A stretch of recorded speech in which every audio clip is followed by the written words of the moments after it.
उन्हाळा म्हटलं की चमचमीत खाण्याची इच्छा होते, मग भाजी भाकरी नको वाटते आणि असं काहीतरी चटपटीत खावंसं वाटतं. तर आता त्यासाठी आज आपण इथे ओली भेळ बनवणार आहोत.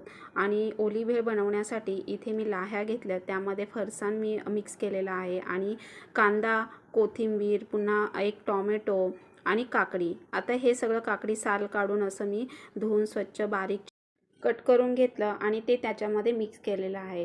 तर काकडीसुद्धा अशी बारीक कट करून घातली ना तर खूप छान चव लागते आणि अगदी गाड्यावर बाहेर चमचमीत ओली भेळ मिळते ना तशी आपली घरच्या घरी तयार होते, अगदी फ्रेश अशी. तर आता यामध्ये मी लाल तिखट ॲड केले, चवीनुसार मीठ टाकायचं आहे आणि आता आपण इथे चिंचेची चटणी टाकणार आहोत. तर आता हे चिंचेचं जे गोड पाणी आपण बनवून ठेवायचं आहे उन्हाळ्याच्या दिवसांमध्ये, जेव्हा कधी मुलं फरमाईश करतील तेव्हा त्यांना पटकन इझी असं बनवता येतं काही ना काही. तर आता ही चिंचेची चटणीची लिंक मी डिस्क्रिप्शन बॉक्समध्ये दिलेली आहे. तर खूप म्हणजे अशी बनवून ठेवली ना तर ती 2 ते 3 महिने स्टोर राहते. फक्त याला पाण्याचा हात लागू द्यायचा नाही. तर ती चिंचेची चटणी त्याच्यामध्ये ॲड केली आणि आता हे सगळं मिक्स करून घेतलं.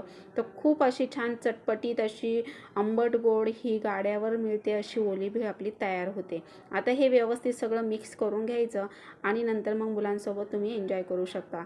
तर हे बनवण्यासाठी ओली भेळ बनवण्यासाठी चिंचेची चटणी खूप आवश्यक आहे. त्यामुळे चिंचेची चटणी बनवून ठेवली तर फ्रीजमध्ये ती 2 ते 3 महिने अगदी स्टोअर करून राहते. तर ही तुम्ही अशी बनवून ठेवा, त्याची लिंक मी डिस्क्रिप्शन बॉक्समध्ये दिलेली आहे. तर आता आपली चटपटीत अशी ओली भेळ तयार झालेली आहे आणि अशी तुम्ही फॅमिलीसोबत सर्व करू शकता.